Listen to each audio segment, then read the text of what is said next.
Right. Welcome everyone to the blockchain webinar today. We will be starting in a bit. I'm just letting the participants number settle down. For now, we'll probably give 2 minutes and then we'll start.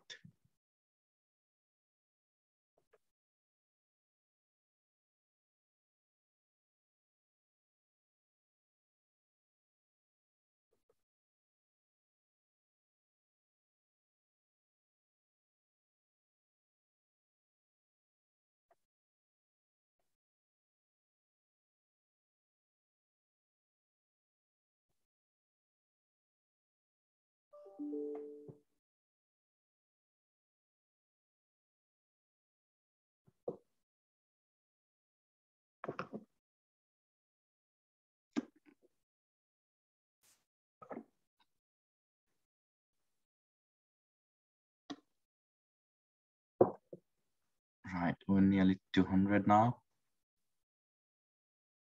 Let's give 30 more seconds.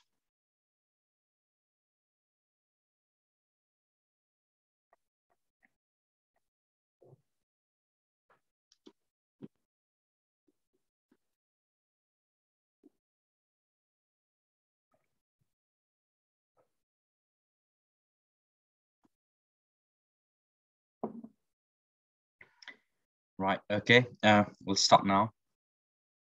Welcome everyone again for the blockchain webinar today, organized by IET, Mercy and Western Cheshire local network. I'll go a little bit into about who we are as a network later. Before we start, if you do have the option, then please do not forget to mute your microphone and disable your video. So I'm your host today. My name is Vivek Dauji. I'm a member of IET Young Professionals Group. And this is the program for today. I will be presenting a couple of introduction slides. I've got a few important informations there, and Rahul would be giving a presentation later. And we've got a Q&A session. And just before we finish, I've got closing statement, a few informations. And Young Professionals Group, we are one of the number of Mercy and Western Cheshire local network groups. And our group includes education team, electronics, and young professionals, which is us, and also newly formed biomedical engineering group.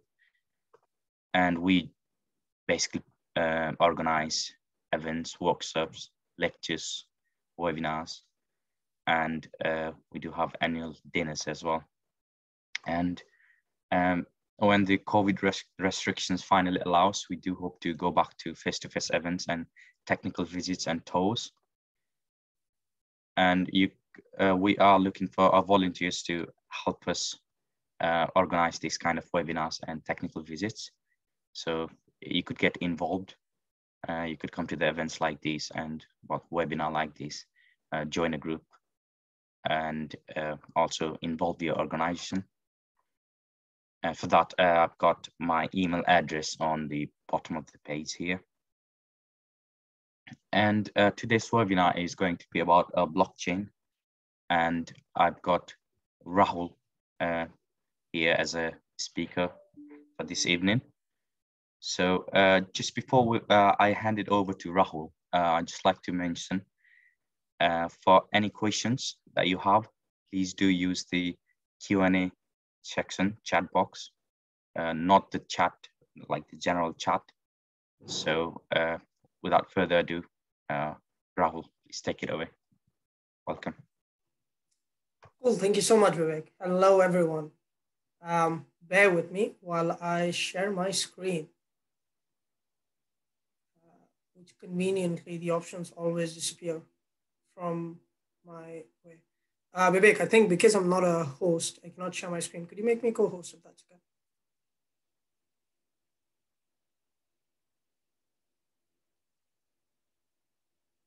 Hello? sorry, I didn't realize I was on mute. Have you tried sharing your screen? Sorry? You've shared your screen, haven't you? Yeah, Rahul. There you go. You can still share it, yeah. Brain freeze moment, which is always nice. All right. I'm going to assume you can all see my screen. If you can't, scream out loud. But okay, essentially, hello everyone. My name is Rahul. You probably have seen my description on the event description, but I essentially have been working in blockchain for around 4 years. It is literally the thing I breathe and eat, and I'm very excited that we have so many people attending this talk. Initially, I was thinking, what exactly do we talk about this? Should I go into the nitty-gritty details? Because we all like engineers, we love science. Should I talk about the high-level applications? Should we do a discussion because blockchain is more of a philosophy as well, not just science? Or should we do a mix of everything? Because we're in a Q&A format, I guess I'll spend like 5-10 minutes just briefly explaining what blockchains are, just so everyone's at the same page. And then we can go around with a bit of the applications, and I'll spend as much time in Q&A as possible because usually every time I do this, like people have a lot of questions, they're always excited, they want to understand about a few different things here and there. So yeah, what this presentation will not be though, is it won't be about some random dog coin or some crazy NFT that is blowing up the market, nothing financial. This is strictly like just, let's talk about the tech, the hardcore, the cool stuff, whatever.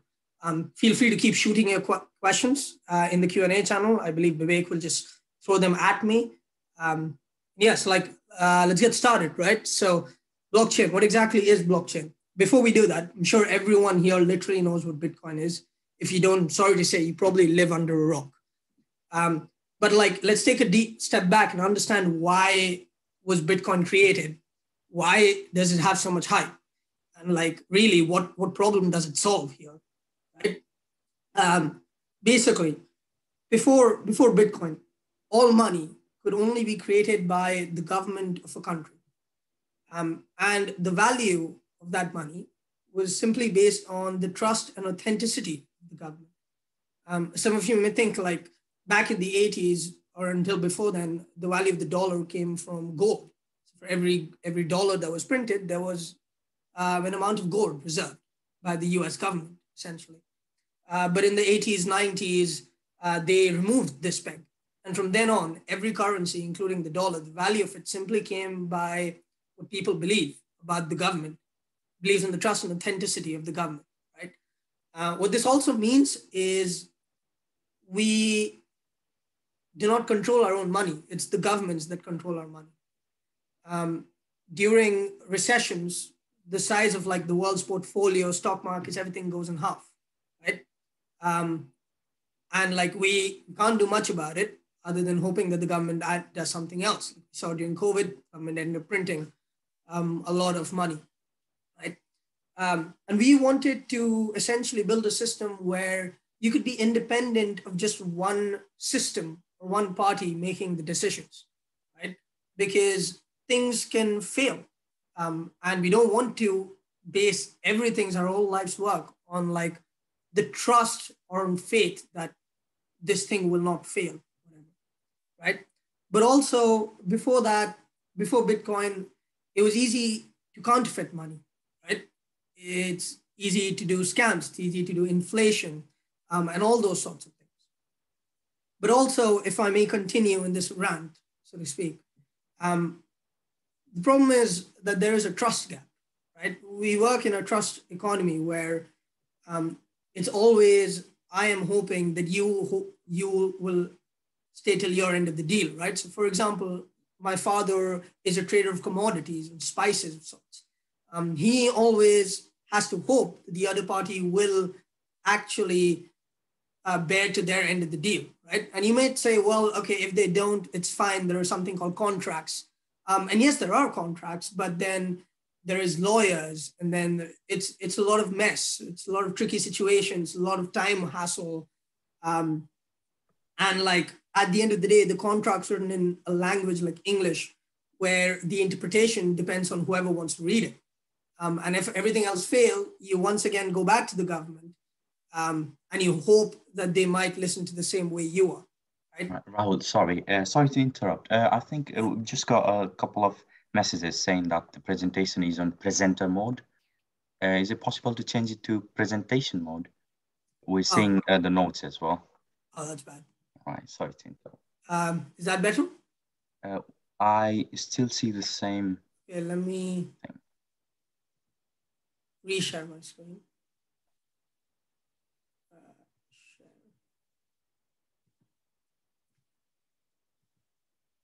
I think this might be better, right?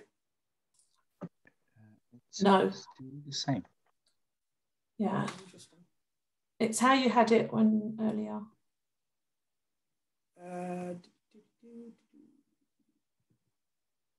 Is it better now? Yeah. There you Yeah, go. that's it. Thank you. Whoever said that, thank you. Right. So we work in a trust gap based economy, right? But the other issue is also that there are too many middlemen. If you ever try to do, let's say you want to send money from me to you, right? And let's say we are in different countries, right?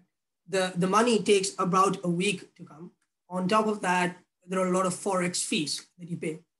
Apart from like the currency exchange, there's also a lot more fees you pay.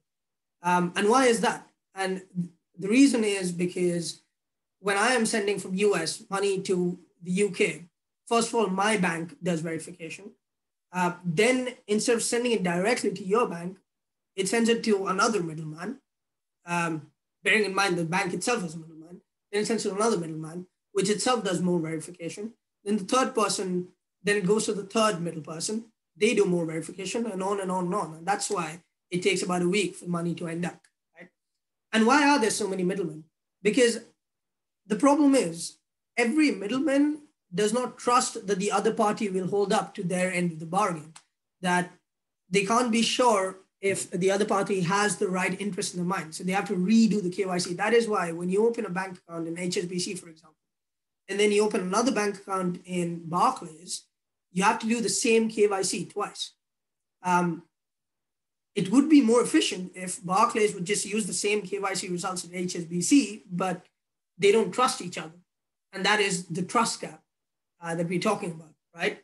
Another thing is the way the world is structured is everything runs on servers, right? Banks run on servers, Google runs on servers, everything runs on servers. And once again, servers are nothing but a single point failure. All I need to do is take down the server and the whole thing collapses. If anyone read up on Facebook's recent outage, it was because server had crashed. And the only way that to fix it was go in and restart the whole server. But we don't want to live in such a system where just because one small server is down, the whole system collapses. That is bad, right? And there have been like scores of banks. Wells Fargo, for example, had server crashes. $600 million were lost, right? And then like the final thing in the round would be like central authorities overusing power, right? So everyone these days talks about how Google and Facebook, they store your data. And why can't they store the data? Because all the data is safeguarded into their server and we can't do anything about it, right? We are trusting that they do a good job, but even if they don't, even if they outlaw privacy laws, we can't really do anything, which is what we see with the big tech today, right? And they can do that because it's a centralized service and we all are forced to trust that they would hold up to their end of the bargain, that they take care about privacy and all those other things, right? That's an issue we consistently see with like tech, banks, governments, and everything else. And in fact, if you read up, and you might think like, why am I talking about this when I start talking about Bitcoin and this like one small cryptocurrency? But if you read up on the philosophy and why Satoshi Nakamoto created Bitcoin, you will understand that the point of creating Bitcoin was not the cryptocurrency itself, but it was to create a whole new era of like new technologies, now known as blockchain, so that they could change each of these small philosophies one by one. So really, when we talk about blockchain, it's a lot of philosophy, and you need to understand what has come behind it, kind of thing. Now, fast forward, it's been like 2008, 2009 was when Bitcoin was released. It's been around 12 years. And there are like, it's really gone insane. There are so many random cool applications of it that it's hard for me to fit it into one slide. Like, it's probably hard for you guys to read what's written in these slides, right? And that's the whole point of it, that the one cryptocurrency unleashed into an era of like new applications, new technologies, new philosophy and stuff. And this talk will basically just be that. So I'll focus right now just on the philosophy and like the core principles of it. And then we move on to the applications so that you can understand why these are applications that are just not possible in today's world, but will be possible in this new blockchain kind of world, what we call like the Web3 world, where Web1 was, the internet, where in the 90s, where you took all the magazines, etc., put them on the internet. And Web2 was like, you have all this content and people start curating, creating, talking to each other about it, right? You had forums, you had Reddit, Facebook, Twitter, and all those kinds of things. Web3 is this new world that we all are creating right now. So let's take a step back again and talk about like what blockchain is, right? So blockchains are fundamentally said to be decentralized, right? So there are three words in computer science: distributed, centralized, and decentralized. Distributed is your torrents, like BitTorrent or uTorrent, all those kinds of stuff, right? The way they work is the data is not stored on a single file or on a single server, but it's distributed across every participant, basically. So that's why if you try to download certain content using BitTorrent, you'll see seeders and leechers, because you have to talk to different people who have different contents, and then you get them and then you combine them into one coherent file, which is what you need, right? That is distributed. The internet itself is sort of distributed. So even though like Facebook went down, for example, the rest of the internet was still alive, right? Because the different parts controlled by different people, and that part might go down, but the whole of the internet will survive, right? Next is centralized systems. Centralized systems are more what we all kind of understand. It's basically servers. So all the data, all the algorithms, everything, all the banks, they run on like a single storage, which is the yellow point here, the server. And everyone else just interacts with these servers to do some other work. At the end of the day, you have to talk to the server and you have to trust that the server is running and it's doing a good job, right? The internet started off as distributed, but to create some fun monetization models, it ended up being centralized. And that is why Facebook will be more of its own network.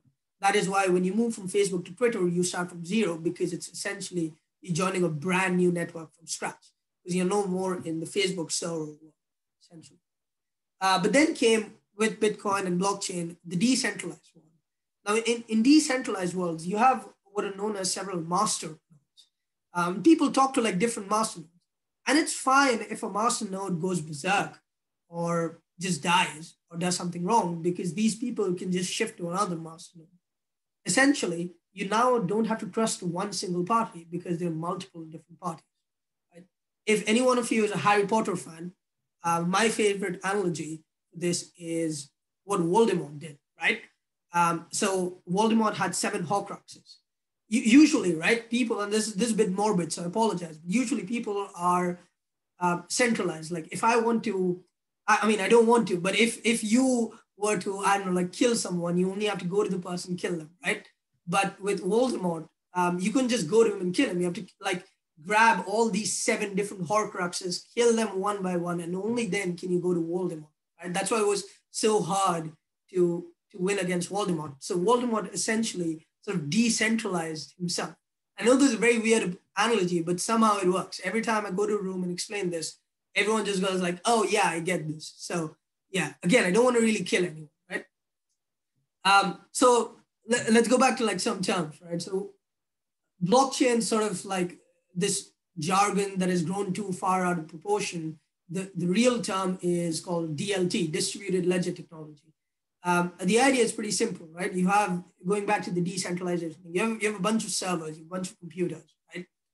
And each of these computers want to share information with each other. None of these computers trust each other, right? Like HSBC does not trust Barclays, JP Morgan does not trust Goldman Sachs, we don't trust the governments, I don't know, whatever you have, right? But we need to find this way such that these systems can talk to each other, even despite the fact that they don't trust each other. And this should be such a good communication that they come out of it knowing for a fact that none of the people lied or cheated with each other. And they basically have to come to an agreement on like the transactions, what they're talking about, right? So in terms of cryptocurrency, it would be agreement on the order of transaction, that first I send Vivek money and then Vivek sends someone else money. Or rather, first I send Vivek money and then I send Darshan some more money. To like make sure that I have enough balance at the end of each transaction, right?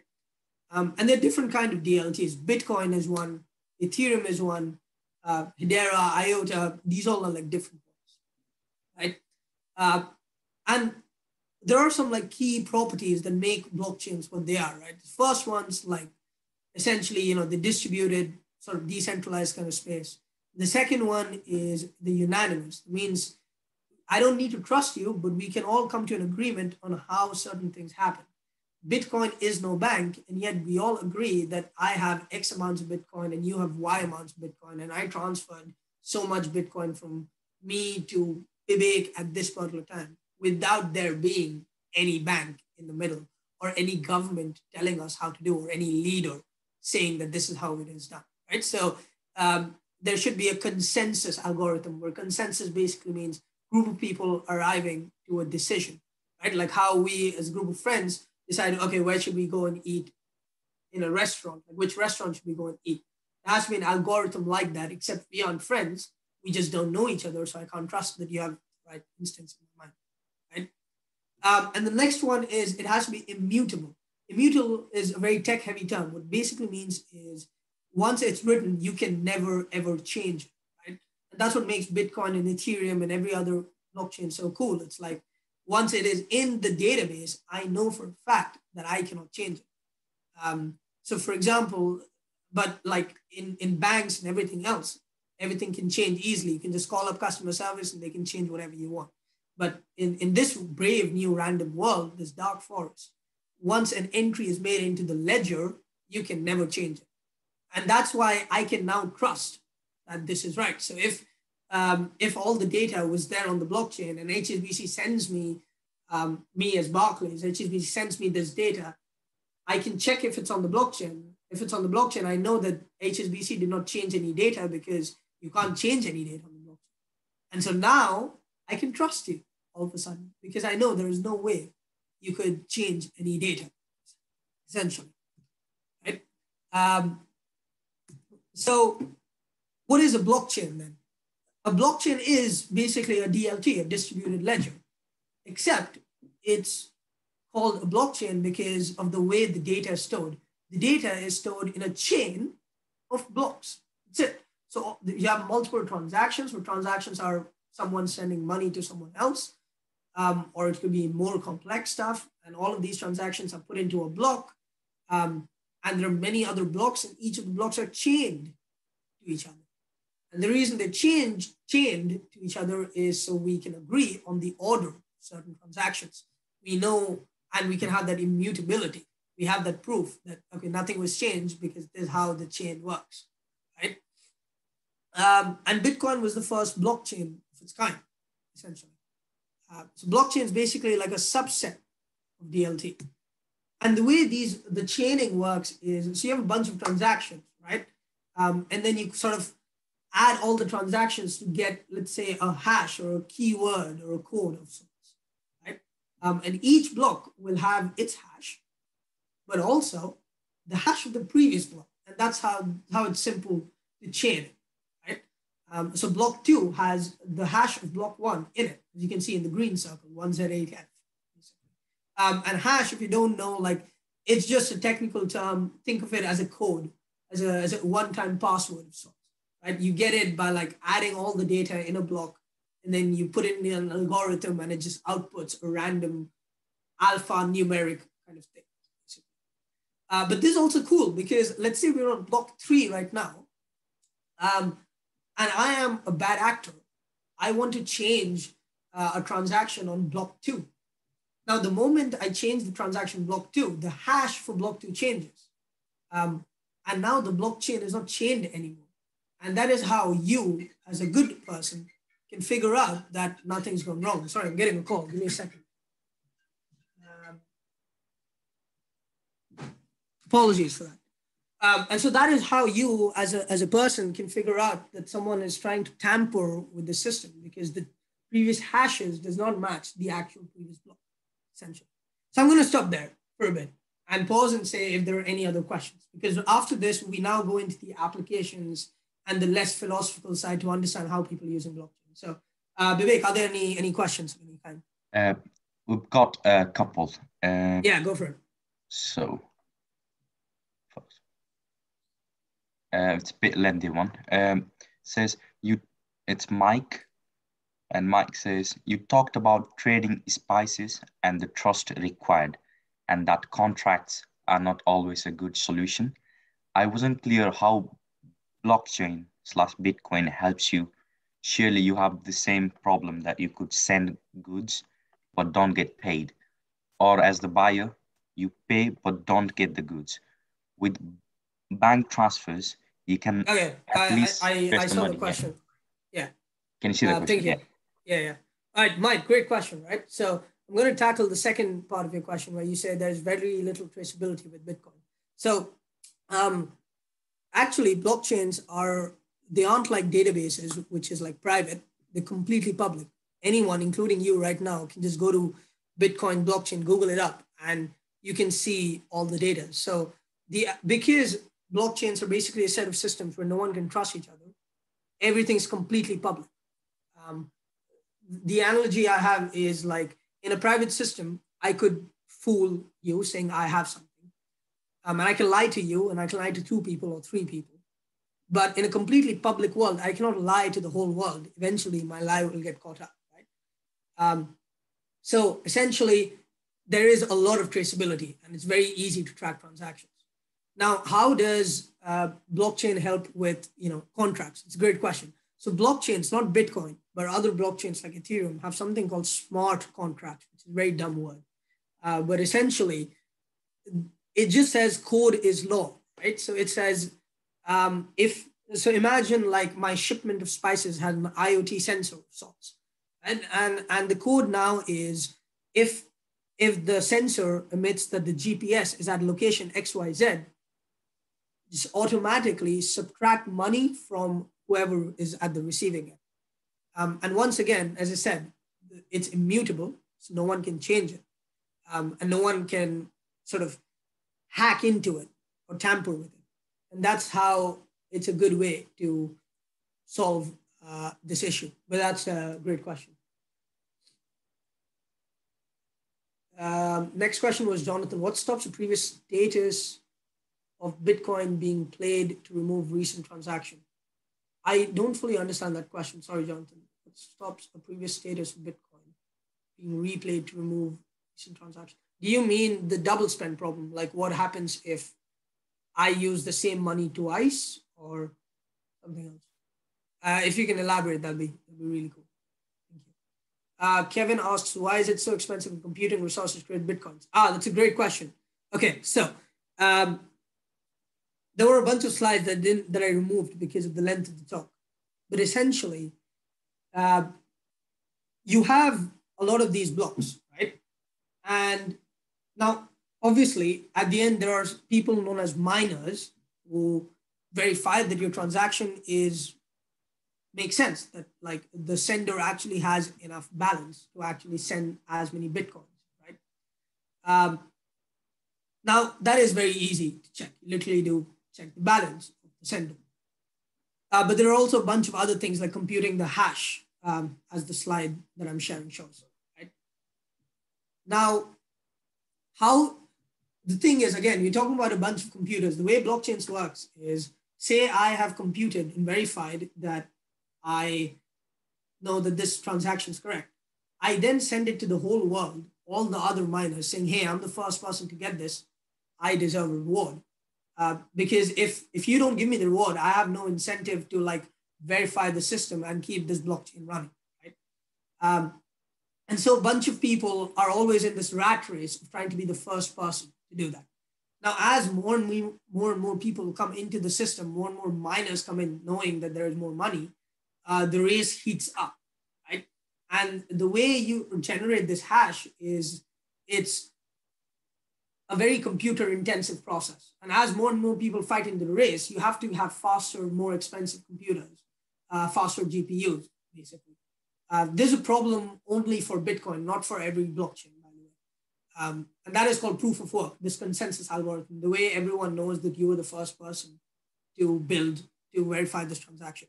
And that's why it's so expensive to do this. Does that make sense?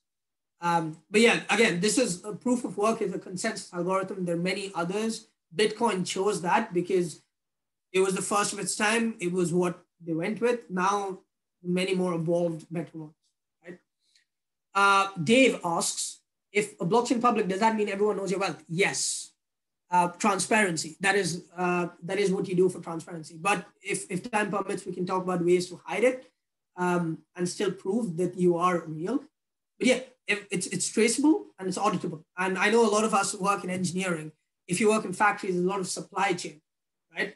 And supply chain is basically knowing that the good went from A to B and then was processed at B and went to C and then went to D to do another thing. No, there's a lot of process. That's why supply chain is so slow. That's what makes blockchains really good because everything's public and you can verify really quickly, audit super quickly that something was really there where it is. James, okay, sorry.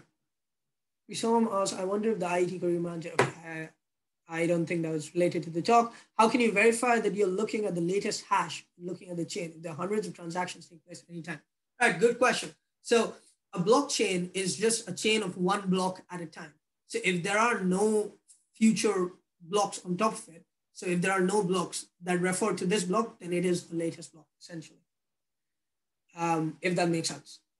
By the way, feel free to shout out if none of the answers make sense, if you want to talk about something else. Next is, I see how this facilitates traceability, but knowing that a transaction has been falsified, if only of value, there are consequences to the person who falsifies a transaction when they caught. It seems that these new technologies are outside all the police and state systems that are in a position to pose consequences to those who falsify. That's a really, really great question, actually, Andrew. That is a problem that we all are trying to solve. How do you mix the two worlds instead of just being this dystopian person who says, I don't care about the governments, I don't care about the police, I only live in this world, to merge both the worlds together into one. But there are some ways, right? So if, let's say we live in a hypothetical world where your blockchain rules the whole world, so to speak. If you falsify the transaction, well, it's public. Everyone knows that you falsified it, and therefore now you would be denied to do any future transactions from here, basically. Because again, everything's very traceable. But at the end of the day, ideally, you do want governments and police to help us.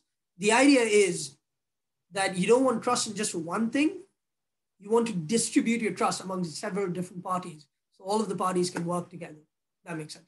Really good question. I genuinely loved this question.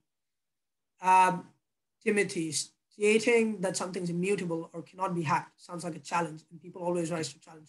My question is, how can the system be 100% trusted because someone decided the way to be defeated? Great question. I'll give you a counter question. In the last 13 years, no one has ever hacked a Bitcoin.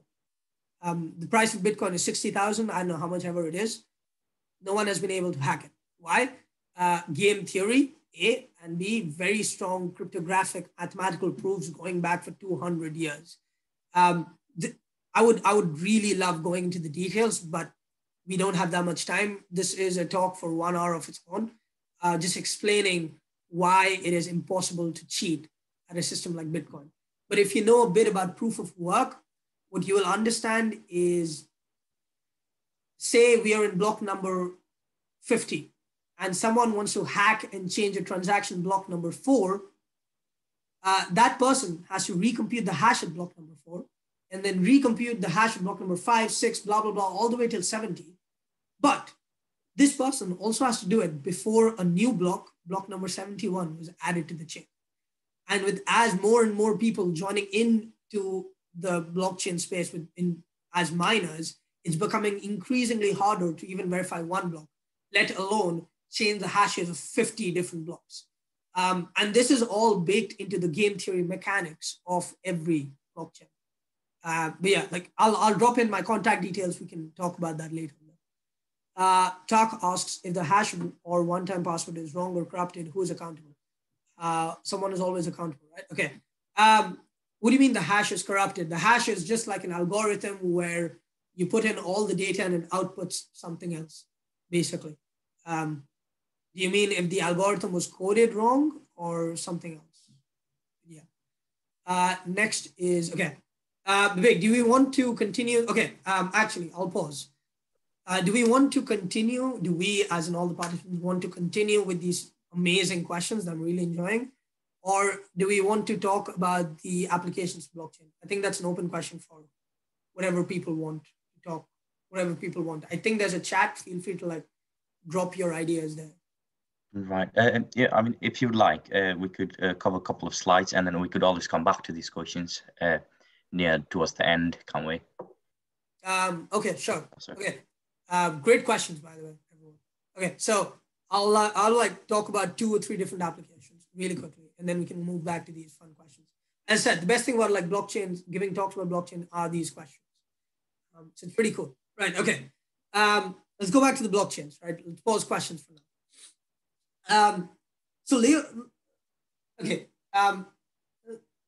My best way of explaining how blockchains evolved in all of its use cases is an onion in a very weird way, right? So the outmost peel of the onion is people realizing that they now have a system where they can send money to each other without any central parties, and they don't have to trust anyone to know that this money was legit. It's not fake. It's not a scam. It's not a hack, etc., etc., etc. And you don't need any banks or any government regulating, basically, right? But then if you peel the layer of the onion, you realize we have a system here that is immutable, that is traceable and transparent. That means I can prove to people that I own something, right? So for example, if today I want to prove that I am who I am, I have to go to the government, issue an ID, right? And in fact, not a problem in first world countries, but in third world countries, often like governments in the first world country do not accept IDs from third world countries. Why? Because the first world governments do not trust the third world government ID systems, right? And often you can bribe people or like create fake IDs and et cetera, right? With blockchains, because they're immutable, I now have a proof that I own a certain thing without having to open the governments. For example, if you own a house, what is the proof that you actually own the house? Currently, you go to the government's ministry, appropriate ministry, and like the record will state that, right? But often you can just bribe the governments and change it, so on and on. At the end, once again, you're forced to depend on the government, right? And that was the second layer where you could prove that you have a certain driving license, you own a certain piece of land, you own a certain, I don't know, Da Vinci's painting or what have you, without having to depend on a certain third-party auditor or a contractor of sorts. You don't need a PwC or a Deloitte auditing all of your stuff to make sure that you indeed own what you claim that you own, right? And that was the second peel of the onion. Now, if you peel another layer, people realized, okay, so I have a system here, I can transfer money without any third party. And I also have a system where I can put in any asset and show that I actually own these assets. And this was the eureka moment. People realized, well, then I can take any random asset and start transferring those without any third party. And that was the whole idea of Ethereum. You don't need to only be limited to this random Bitcoin thing. You can create your own asset. You can trade your own asset. You can do whatever you want, right? And that is what I mean by like tokenizing real estate, paintings, energy, whatever. So you take real estate and you like sort of put it into the blockchain and you divide it into 1,000 different pieces, 1,000,000 different pieces, and people can trade on that, right? A better way to understand it is everyone knows real estate's a really good investment. Not all of us are rich enough to just buy a whole house, right? And that is why the rich have a humongous advantage compared to not so rich. A cool idea was you could take this house, digitalize it, and divide it into a million parts. So now a $1 million house, now each part of it only costs $1 because they're 1 million pieces. Sure enough, I have $1 to invest. So now the not so rich also have a chance to invest in these things, basically. And as the real estate market appreciates, my $1 would also increase by how much ever money proportionally there was changed. That's the whole idea of real estate, paintings, but also trading energy. Australia is really big in this. Everyone has a lot of spare energy in their houses. You trade it and you tokenize it. You can buy energy of like random other people's houses that were not used. So this way you're wasting even lesser energy, right? JP Morgan coin is just like one of the points of how one of the biggest banks in the world, JP Morgan, uses cryptocurrency as a way to transfer assets internally into their own systems, right? Loyalty points, Libra. If anyone knows about Libra, it's what Facebook wanted to create out of cryptocurrency. The idea was pretty simple, right? We all fly, we all have flown. Every flight has its own like loyalty points. Emirates has Skywards, British Airways has like executive club, whatever have you kind of thing. But each loyalty point is not tradable for another loyalty point. And each loyalty point is its own, just its own like random network of what you can do with it. But say I have a lot of Skywards, Emirates loyalty points, and it does not let me buy this favorite ice cream, but British Airways once does. You can't just, in the normal world, you can't just trade Skywards for British Airways flight points, right? Because British Airways and Emirates don't trust each other, they're competitors. But if you would tokenize them, you could just swap the two, and now you could use one for another. So it's the idea of being more composable, being less restricted by certain central parties to do what you want to do, essentially. ICOs, this was like one of the ways in 2017, 18, where everyone was raising money, essentially. Like how companies go public, you can create a token out of your own company's equity and sell it, and people would buy it, and then that's how you raise your cash. Essentially just how companies go public, but in the crypto world. NFTs, I'm sure everyone here now knows about NFTs kind of thing. If you don't, it's basically, I know as a kid, I played a lot of Pokemon. So, you know, you had Pokemon cards, and like a Pikachu card was not the same as any other card. The value of it was based on the eyes of the beholder, right? So for me, one Pikachu, I would only trade it for like 10 other Pokemons because I love the Pikachu so much. I don't know. Right? And that's what non-fungible tokens mean. You can't just trade them as equals, but they have their own price, different price to it. And NFTs have blown up for their own reasons that we won't go to because talk is too short, whatever. Another practical way was crypto in poor governmental areas. So if you track like third world countries, crypto is really very, very popular there. Because if you talk about countries like Zimbabwe or Argentina, where there's a lot of inflation because no one's trusting the government, and so the value of their currency just goes on increasing. In fact, in Zimbabwe, you have a note with $1 trillion on the note. That's how expensive it is. I don't know, water would probably cost like $50 million, Zimbabwe dollars, right? And the problem is every country has its own currency. Not everyone trusts the country, and so there's inflation, there's all of that stuff. But things like crypto are a global borderless currency, not dependent on a certain government. And so they really fell back on using crypto as a way to just have a livelihood and have a currency that they know will just not devalue every time. And all their hard-earned money would just not fly away or whatever because of random inflation, right? Another one is DeFi. So remember how I said people could track or like swap tokens now, or like it's very composable. DeFi basically is a short form for decentralized finance. You don't need to wait on NASDAQ or any country stock exchange to like trade certain stocks between 9 a.m. to 5 p.m. In fact, like you don't need to wait on like governmental orders to do lending. And you don't need to be a very sophisticated Wall Street broker or investor to do certain financial swaps. This is crypto. Everything's open. It does not matter which country you're from. So a lot of, like, let's say you were in a third world country like India or something, right? And you do not have access to buying things sometimes in the US stock market because of regulatory reasons. And you can't do things that Wall Street brokers can do, right? But crypto is open, it's global, it's borderless. You and that Wall Street broker in like this really rich country have the same playing field now. And that is beautiful, giving equity to everyone to be able to do whatever they want.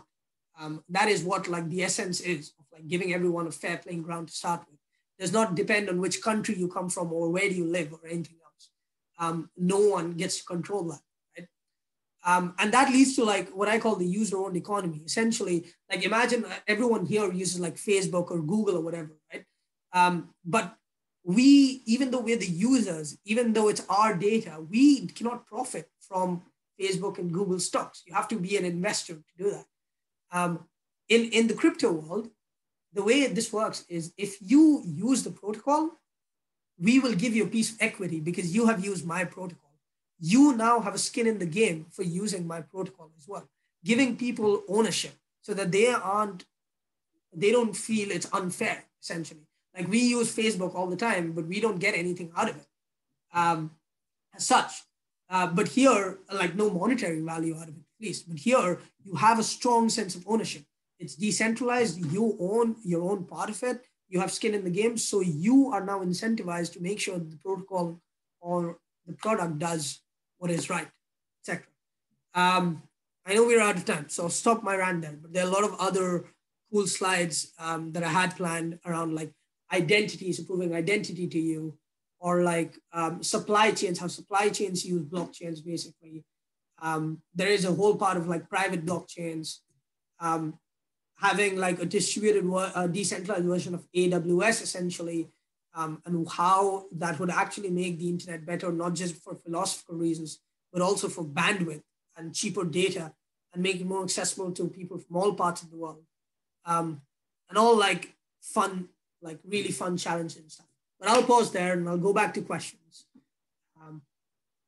Yeah, that is my contact. I use Twitter more than LinkedIn. Feel free to connect with me on LinkedIn, but they're on Twitter and I would love some followers. I'm kidding.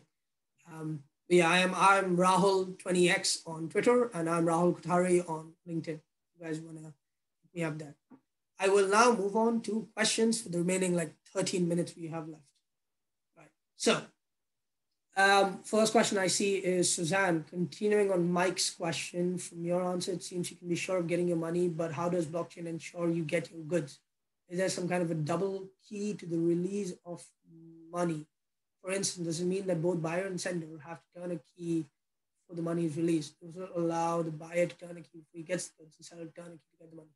That is possible, but so the interesting thing is when you are combining the internet or the network world with like the real physical world, right?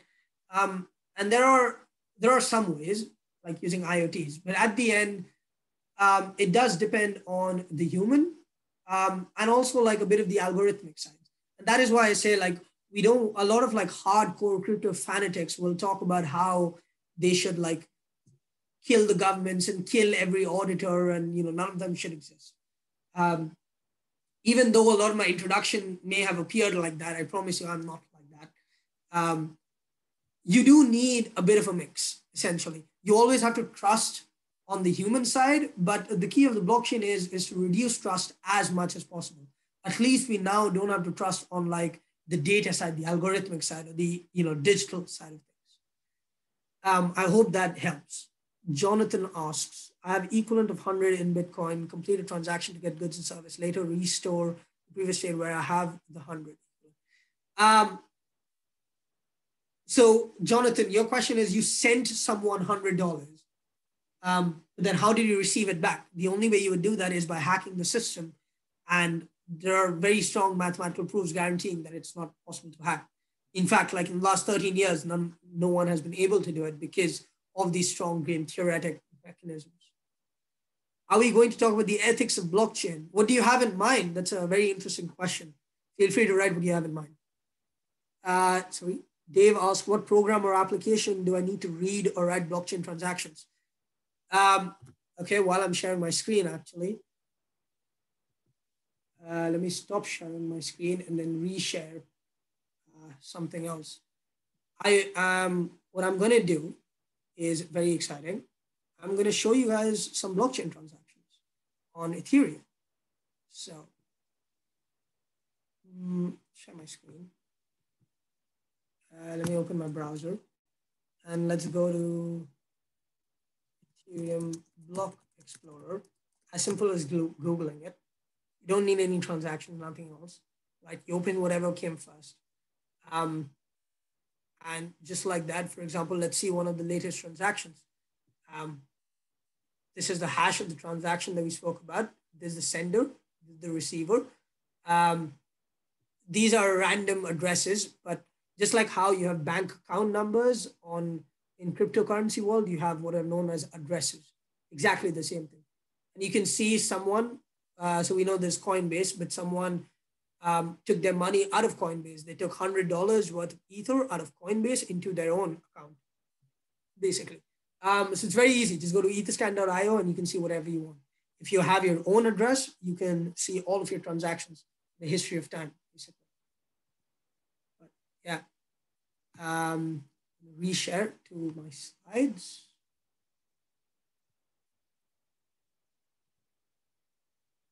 And next one. So that is done.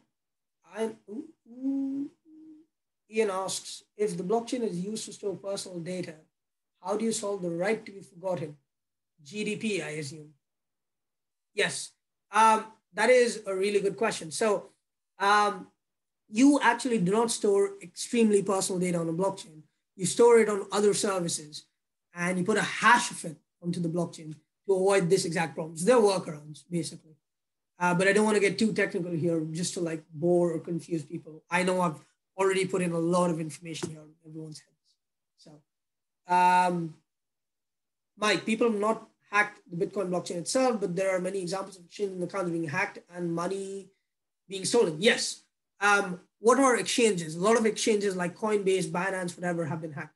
These are centralized services that you use. What they do is you don't control your own addresses. They control your addresses for you, and they put in a database saying, yeah, this guy paid me $100, so he now has $100 worth of Ether. So this is exactly like what Google and Facebook do. So those kinds of decentralized exchanges and accounts easy to be hacked, right? A lot of some accounts have been hacked as well. But that is because people are not careful. So you can't have privacy and traceability and this brave new world with the same relaxation and amazing UI of the world that we're used to, like Google and Facebook. Google and Facebook, they store everything for you. They control your data. But in this world, you control your own data. What that also means is you control your own money. What that also means is you have to be careful not to like throw away your passwords outside, and you cannot forget your passwords or your keys or something else. And if someone asks you for your keys, then you don't say that.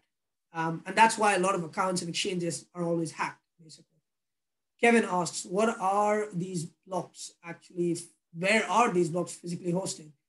All the blocks are physically replicated across every miner. That's their job, to like store each of the blocks kind of thing. So even if one miner goes down, it's fine because we have like 100 million other miners to care for. Can you give an example of blockchain and power technology? What exactly do you mean by power technology? Sorry. Next one was, what does a token look like? How do I keep it safe? How do I prove that I'm the owner of the token? How do you prove you're the owner of the token? Good question.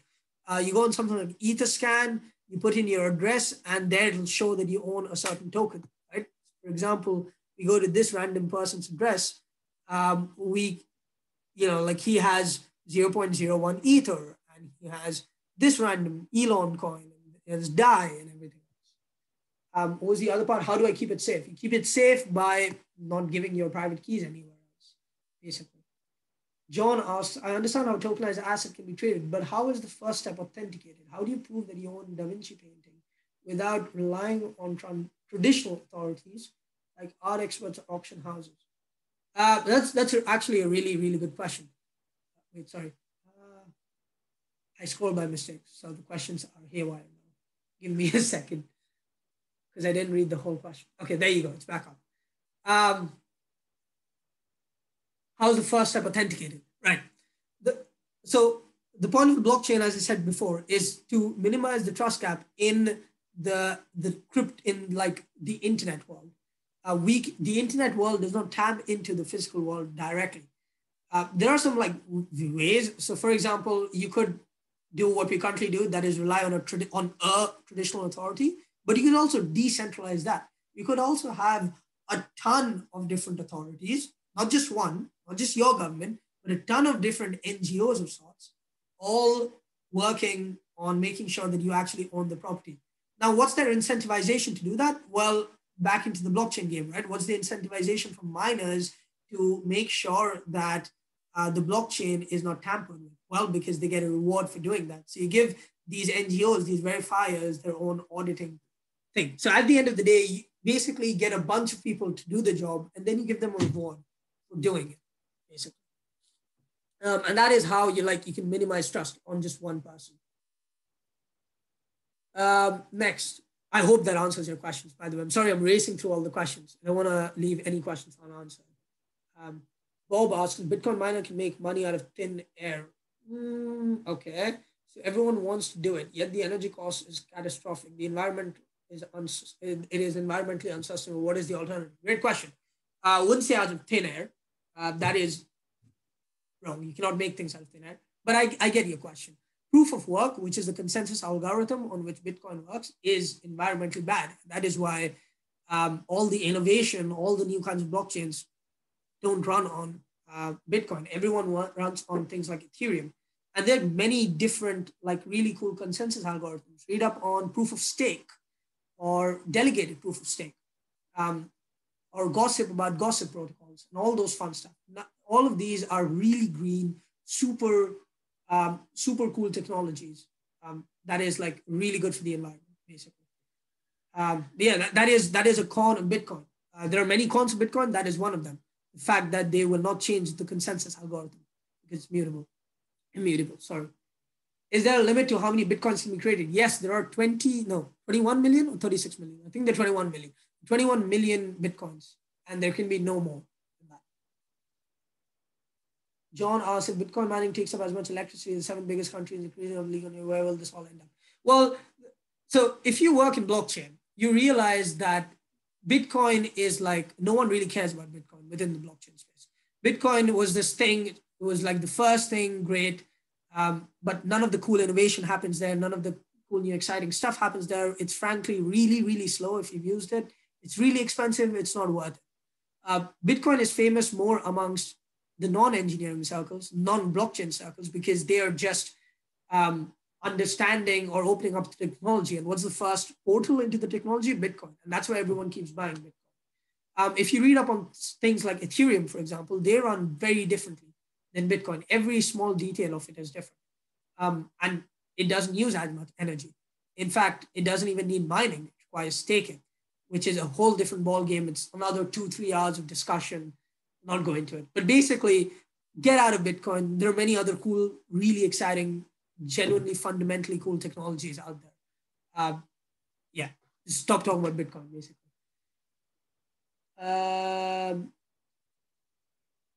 Blockchain that collects mileage of users, vehicles, records, title deeds. So I think Kwesi, I'm sorry if I mispronounced your name, Kwesi. I see your question now. I think, was it Volkswagen? I think one car company is actually doing this. They're tokenizing all your mileage and how you're traveling, and even your car loans and stuff.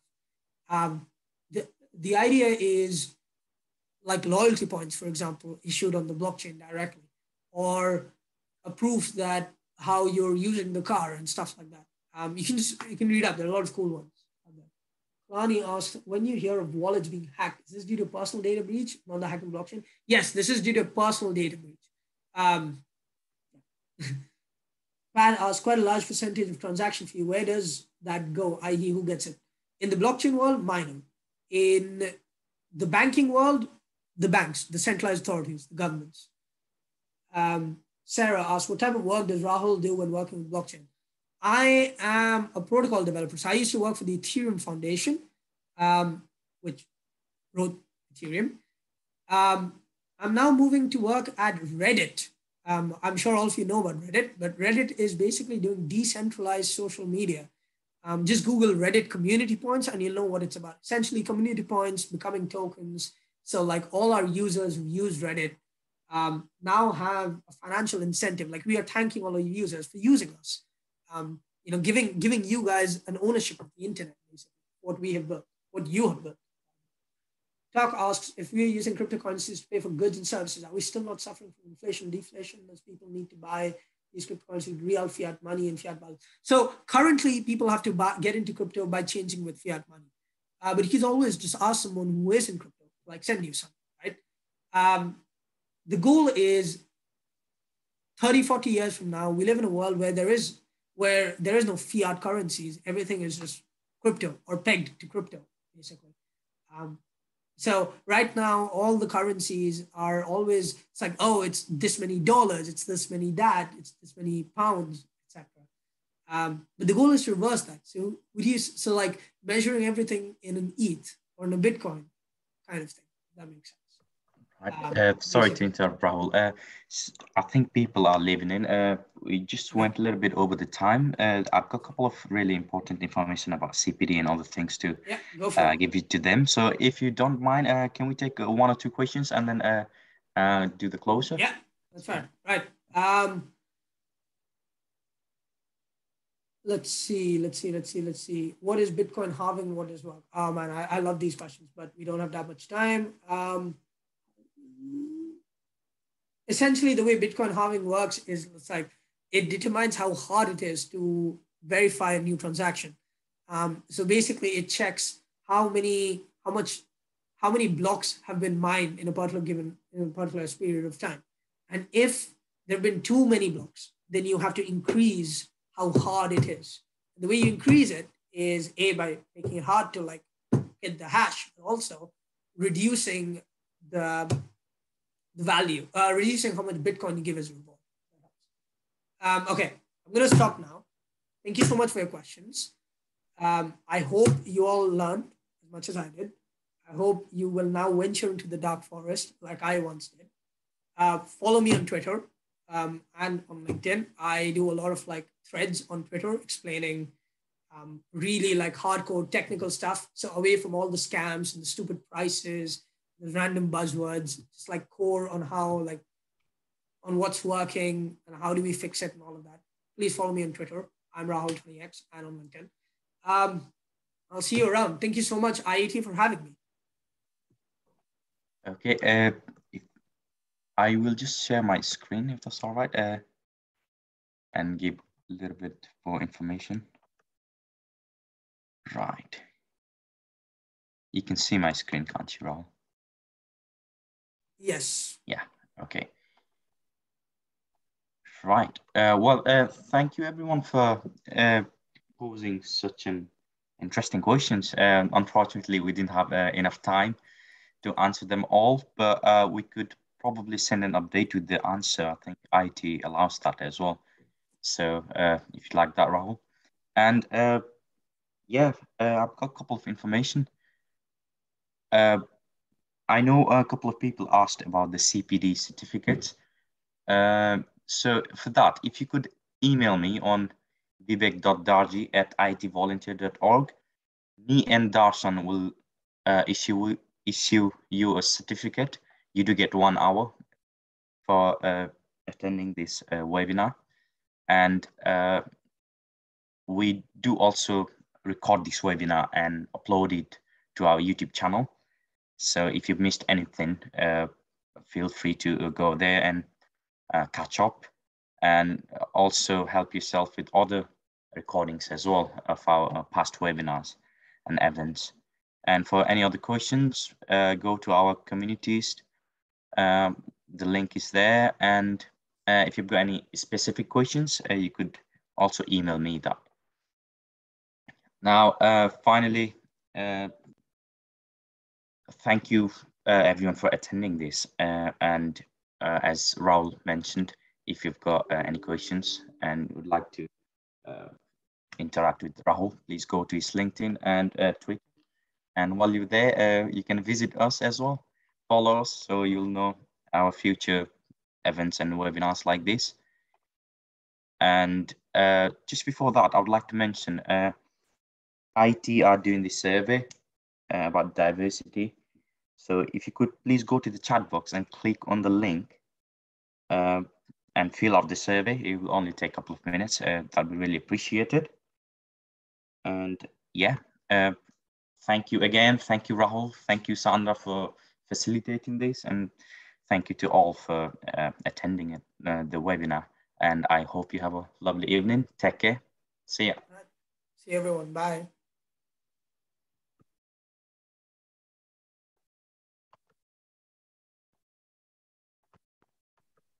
Thank you so much for having me, by the way.